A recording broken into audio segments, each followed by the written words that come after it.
वैशाख मास महात्मा 23वां अध्याय। सुनने वाले सभी श्रद्धालु भाइयों और बहनों को मेरा जय श्री कृष्णा। चलिए हम 23वें अध्याय की कथा सुनते हैं। शांताकारं भुजगशयनं पद्मनाभं सुरेशं विश्वाधारं गगनसदृशं मेघवर्णं शुभांगं श्रीकान्तं कमलनयनं योगभिर्ध्यानगम्यं वंदे विष्णु भवभयहरं सर्वलोकैकनाथम्। श्रुतिदेव जी कहने लगे कि अब मैं इस पापों का नाश करने वाले महात्मा का वर्णन करता हूँ। माघ मास की शुक्ल पक्ष की तीज, जिसको अक्षय तृतीया कहते हैं, इस दिन सूर्योदय के प्रथम प्रहर में जो स्नान करते हैं वह अवश्य विष्णु लोक को जाते हैं। जो देवता ऋषि और पितरों का तर्पण करता है उसने सब वेदादि शास्त्र पढ़ लिए, सब यज्ञ कर लिए तथा 100 श्राद्ध कर लिए। जो इस दिन भगवान का पूजन कर कथा सुनते हैं वे मुक्ति प्राप्त करते हैं। जो दान करते हैं वे अक्षय फल पाते हैं। यह तिथि देवता ऋषियों का तथा पितरों की है। इस दिन सनातन धर्म करने पर इन तीनों की अक्षय तृप्ति होती है।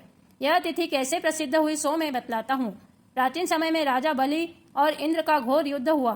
इंद्र बलि को जीतकर पृथ्वी पर उतथ्य ऋषि के आश्रम में गया। वहां जाकर उसकी मंदगामिनी गर्भिणी पत्नी को देखकर, जिसकी कमर में सुवर्ण सूत्र में बंधी हुई बहुत ही अधिक सुंदर किंकिणी शोभा दे रही थी, उसके कंकणों की झंकार से कोकिला को जीत लिया। अनेक प्रकार के सुंदर वस्त्र पहने मधुर भाविनी और मंद मंद हास्य युक्त शोभा दे रही थी। उसके कुंभ सदृश कुछ खिले हुए कमल के समान मुख, नील कमल के समान नेत्र शोभा को प्राप्त हो रहे थे। केतकी के उदर के समान पीत और मनोहर कपोल वाली, परिश्रम से श्वास लेती हुई पर्णकुटी की तरफ मुख करके पलंग पर सोई हुई थी। उसको इस प्रकार सोते हुए देखकर इंद्र काम के वशीभूत होकर बलपूर्वक उसके साथ भोग करने लगा। तब तू इस कर्म के करने से जन्मांध हो जाएगा। तब जयंत के समान हुआ। ऋषि के श्राप से डरकर इंद्र वहां से भागा। उसको इस प्रकार भागते हुए देखकर ऋषि शिष्य हंसने लगे। तब वह लज्जा के मारे मेरू पर्वत की कंदरा में जाकर छुप गया और वहां बैठकर तप करने लगा।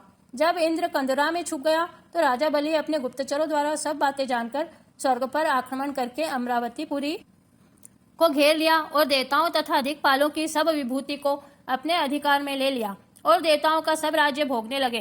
तब अग्नि आदि सब देवता दैत्यों से दुखी होकर बृहस्पति जी के पास गए और उनको सब वृत्तांत सुनाया और कहा कि राजा, बिना हम सब देवता अनाथ हो गए हैं। सो आप विचारिए कि स्वर्ग के राजा इंद्र कहाँ गए और कब आएंगे।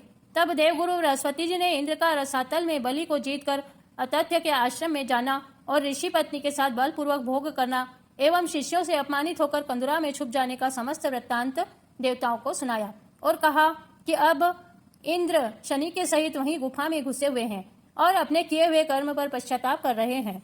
तब सब देवता उसी कंदरा में पहुंचे और उसमें बैठे हुए इंद्र को देखकर सब उसके बल और वीर्य की प्रशंसा विख्यात स्रोतों द्वारा उसे प्रसन्न करने के लिए कहने लगे कि हे देवताओं के स्वामी, आपके बिना दैत्यों ने हमको बड़ा क्लेश दिया है। हम स्थान भ्रष्ट होकर फिर रहे हैं। अब आप चलकर शत्रुओं का दमन करो। लज्जा के मारे जिसके नेत्र नीचे हो झुके हुए हैं और अपने किए हुए कर्म पर पश्चाताप कर रहे हैं। तब सब देवता उसी कंदरा में पहुंचे और उसमें बैठे हुए इंद्र को देखकर सब उसके बल और वीर्य की प्रशंसा विख्यात स्रोतों द्वारा उसे प्रसन्न करने के लिए कहने लगे कि हे देवताओं के स्वामी, आपके बिना दैत्यों ने हमको बड़ा क्लेश दिया है। हम स्थान भ्रष्ट होकर फिर रहे हैं। अब आप चलकर शत्रुओं का दमन करो। लज्जा के मारे जिसके नेत्र नीचे हो झुके हुए हैं, कमर भी लज्जा के मारे नीचे को झुक रही है तथा मलिन मुख दुख के मारे कंठ से बोला नहीं जाता। ऐसी दशा इंद्र की देखकर बृहस्पति जी कहने लगे कि हे इंद्र, यह सारा जगत कर्माधीन है। मान अपमान, सुख दुख, लाभ हानि सब कुछ पूर्व जन्म संचित कर्मों का फल ही है। बुद्धिमान दुख में चिंता नहीं करते और सुख में प्रसन्न नहीं होते। तुमको भी यह दुख प्रारंभ से ही है प्राप्त हुआ है, अतः तुमको शोक नहीं करना चाहिए। इंद्र कहने लगा, पर स्त्रीगमन के दोष से मेरा बल, वीर्य, यश, मंत्र शक्ति, विद्या शक्ति सब नष्ट हो गई है। इसी कारण मैं यहाँ गुप्त निवास कर रहा हूँ। इंद्र की यह बात सुनकर सबने इंद्र को बल देने का विचार किया। बृहस्पति जी ने कहा कि हे इंद्र, भगवान के प्रिय इस वैशाख मास की सब ही तिथियां अत्यंत पुण्यप्रद हैं। अतः अक्षय तृतीया को स्नान दान आदि से मनुष्यों के हजारों पाप नष्ट हो जाते हैं और बल, वीर्य तथा ऐश्वर्य बढ़ता है। इससे तुम इस दिन स्नान आदि करो। बृहस्पति जी के ऐसे वचन सुनकर इंद्र ने अक्षय तृतीया को स्नान दान आदि वैशाखोक्त धर्म कर्म किया एवं इस भक्ति तथा मुक्ति देने वाले धर्म कार्य के से उसके बल, वीर्यादि सब पूर्ववत बढ़ गए। तथा उसके सारे दोष भी नष्ट हो गए। इस कर्म से इंद्र अपने पापों से ऐसे छूट गया जैसे चंद्र राहु से। तब वह पूर्ववत देवताओं से शोभा को प्राप्त हुआ और दैत्यों को जीत उसने अपना अधिकार प्राप्त कर लिया। अमरावती में प्रवेश किया। देवता भी पूर्ववत यज्ञ में भाग लेने लगे। तभी से यह अक्षय तृतीया जगत में प्रख्यात है। यह देवता, मनुष्य, ऋषिगण सबको संतोष देने वाली है। सब कर्मों को काटने वाली अत्यंत पुण्यतम यह तथा भक्ति और मुक्ति को देने वाली अक्षय तृतीया है।